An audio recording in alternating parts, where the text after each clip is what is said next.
spectacular prison escape of Redouane Faïd. July 1st, 2018, 9:20 a.m., a maximum security prison south of Paris, one of the largest, most modern, and most secure detention facilities in France. Hundreds of guards patrol behind massive 17-ton walls topped with barbed wire and protected by armored doors. The courtyards are covered with anti-helicopter netting. On all 4 watchtowers, armed guards with assault rifles stand ready. In solitary confinement cell 207, prisoner number 00101189 waits to be escorted to a visiting room. He's the most heavily guarded inmate in the country. His record includes at least 30 robberies, some with hostages, including a cash-in-transit heist that killed a police officer. Twice he escaped from police at crime scenes, and 5 years ago in 2013, he made a spectacular escape from another high-security prison using a smuggled gun and explosives. 2 guards unlock his cell to search him. They find something suspicious, but it's just a pack of gum. Despite his dangerous history, the guards like him. He's friendly, funny, and likable. He seems perfectly comfortable behind bars. 20 miles away, 65-year-old flight instructor Stefan B.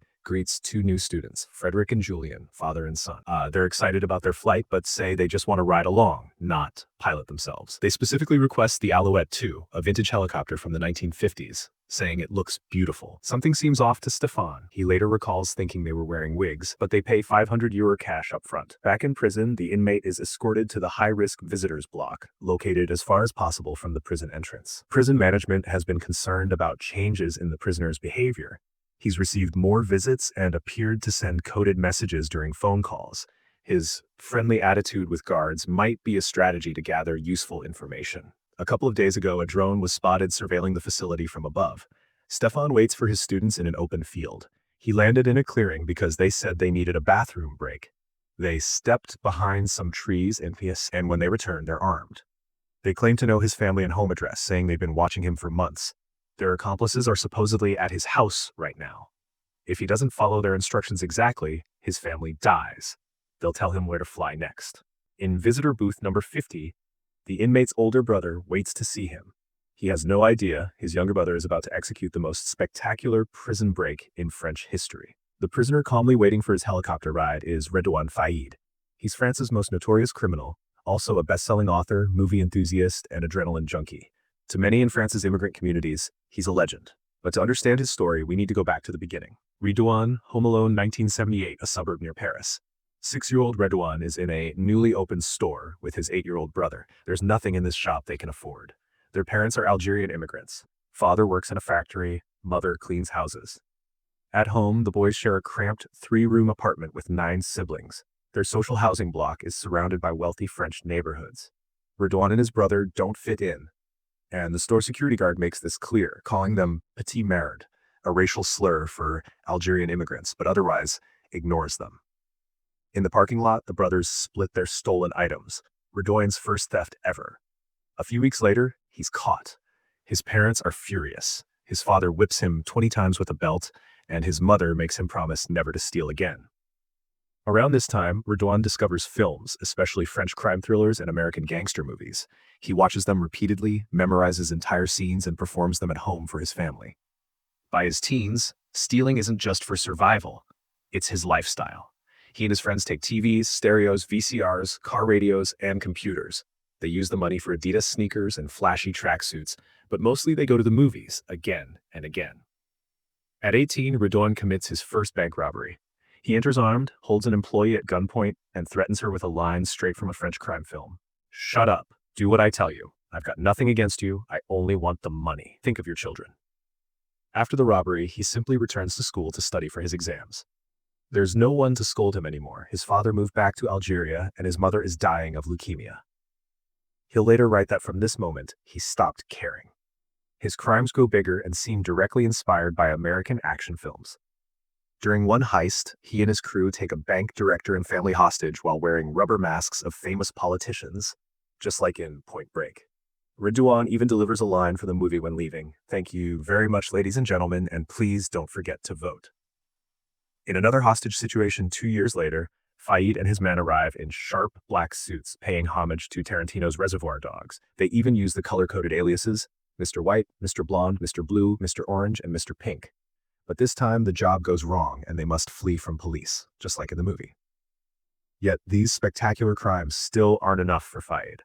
One of his favorite gangster films is Michael Mann's Heat, and after watching it countless times, he sets a new goal: The holy grail of robbery, armored trucks. In an industrial area outside Paris, Faye drives a Renault and spots his target, a 6-ton armored truck with 3 armed guards.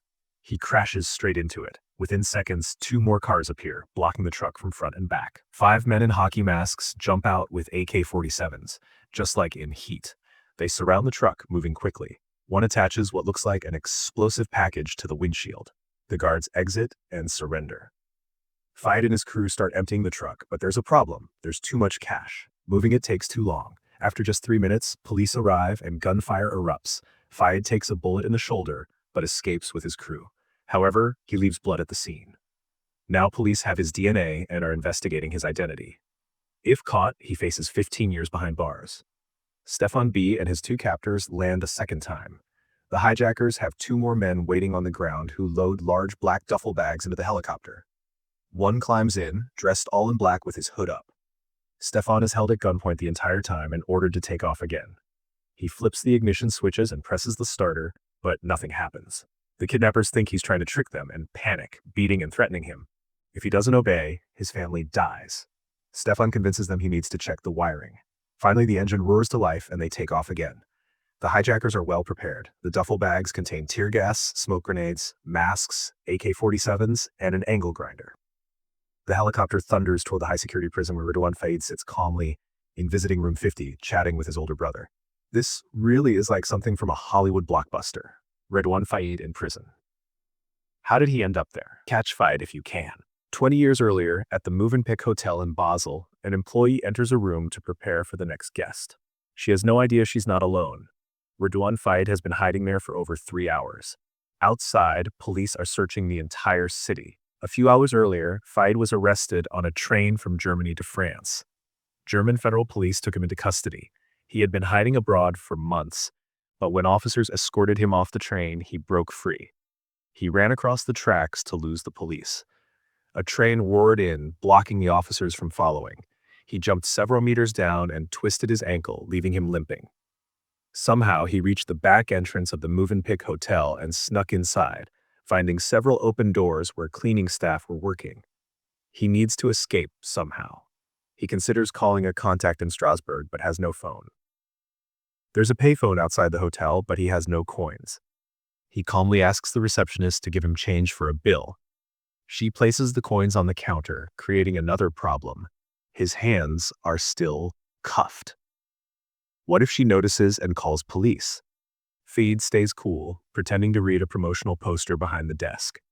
When the receptionist turns away, he quickly grabs the coins. The first call fails, and he disappears to the hotel rooftop to hide for a couple of hours. He tries again, turns around, and finds himself surrounded by 20 police officers.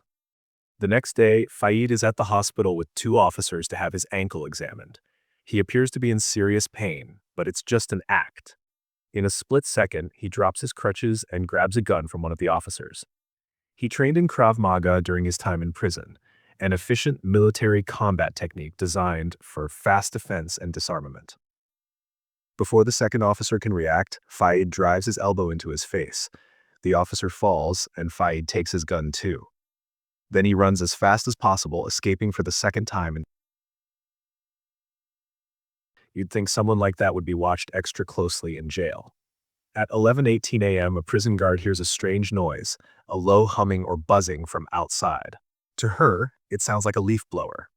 Strange, she thinks. The gardeners aren't supposed to work on Sundays. It's not a leaf blower, but the facility is prepared for this. The sentinel receives an urgent order over the radio. Unseal. The same happens at other watchtowers. Each is equipped with a special case. The guard breaks the seal to open it, finding an HK G36 assault rifle inside. He grabs it and takes aim. The helicopter continues descending. The prison yards are covered with anti-helicopter netting.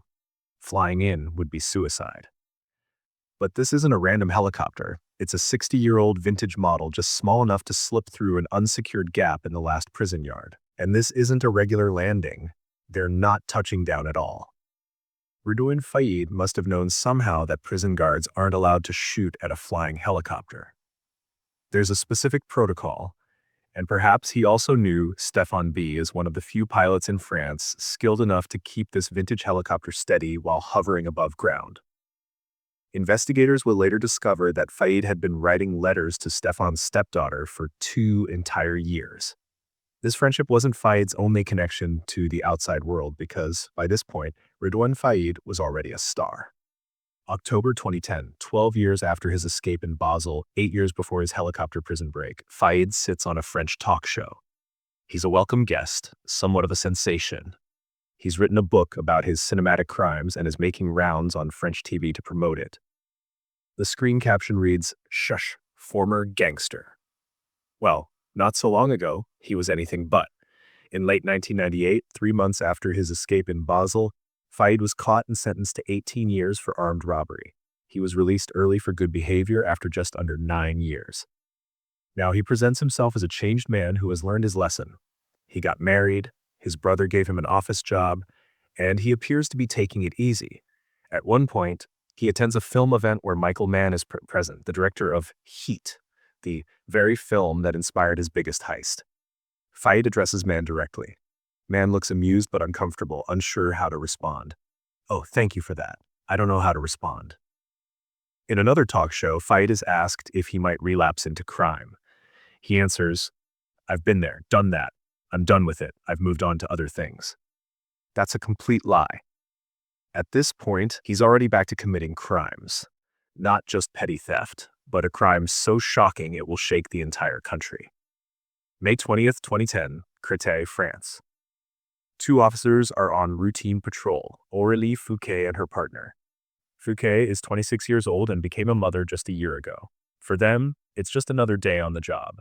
Then they get a call from National Police to head to the A4 highway exit. Criminals are fleeing in a white van, Fries. They arrive at an intersection with lights flashing and sirens blaring, unaware of what they're facing. These men had planned to rob an armored cash truck carrying $6 million. But 30 minutes earlier, a routine traffic stop turned their heist into a high-speed chase with police. Now they've crashed and need a new getaway car. At that exact moment, the 2 patrol officers arrive. The gang immediately opens fire. The patrol car's windshield is hit by 16 bullets. Fouquet is shot multiple times. The gunmen escape. Fouquet is rushed to the hospital but dies by day's end. Her murder sends shockwaves throughout France. At her funeral, thousands of police officers gather in mourning. Among them is French President Nicolas Sarkozy, who posthumously awards her a Medal of Honor and promises to find those responsible. Ridwan Faid feels safe. So safe, he continues telling gangster stories on camera. In a documentary about how Fouquet was killed, Faid appears not as a suspect or fugitive, but as an expert on this type of heist. The filmmakers had no idea the man on camera played a role in Fouquet's death. The failed armored truck attack has Faid's signature, but he has an alibi and denies involvement.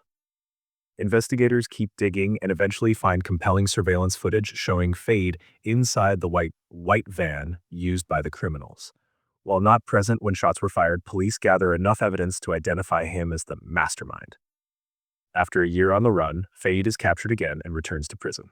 The Great Escape. 2 inmates are taking out trash, accompanied by a prison guard. Suddenly, they see a helicopter in the courtyard next to them.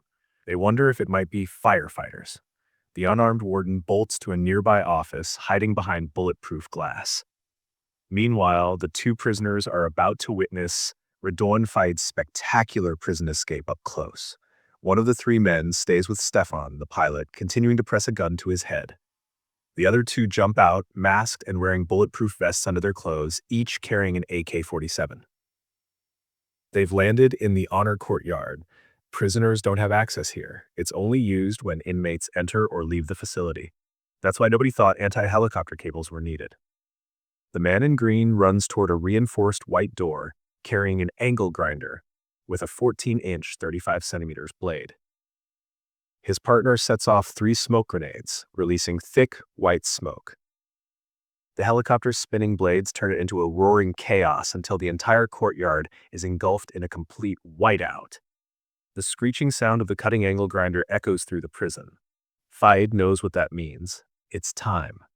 By now, everyone realizes nobody is blowing leaves here.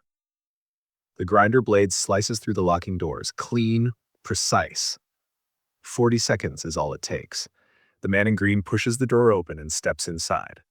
At 11:28 a.m., Ridwan Faid steps into the prison courtyard. 10 minutes after the helicopter arrived, he sees the two inmates taking out trash, brings his right hand to his temple, and gives them an Air Force salute. Then he climbs into the helicopter. Dozens of inmates press against their cell bars to watch as the helicopter lifts off. The entire prison erupts in applause. It's almost like a movie scene. News of Faid's prison break spreads worldwide. A notorious gangster is on the run again. Now, thousands of police officers are continuing a manhunt for the convict who dramatically escaped from a French prison. He was already famous, a TV figure, the center of cult-like attention. But this is a whole new level. A well-known French actress writes on social media, "Bravo, Ridwan Faid, all of France is with you." French police declare him the country's most wanted man. 3 months later, authorities track him down hiding in an apartment in his hometown, Creil. He's been disguising himself under a burqa during public outings. When he finally stands trial in 2020, authorities take extreme security measures, including a no-fly zone above the courthouse. The court cites a psychiatric assessment describing him as a social predator and gifted at manipulation. His Hollywood-style heists made global headlines, but he also made his family suffer, traumatized hostages, and caused the death of a 26-year-old police officer. Faid faced separate trials for his heists, his role in Fouquet's death, and his 2 prison escapes. He received a total of 39 years. His earliest possible release date is 2060. He would be 88 years old.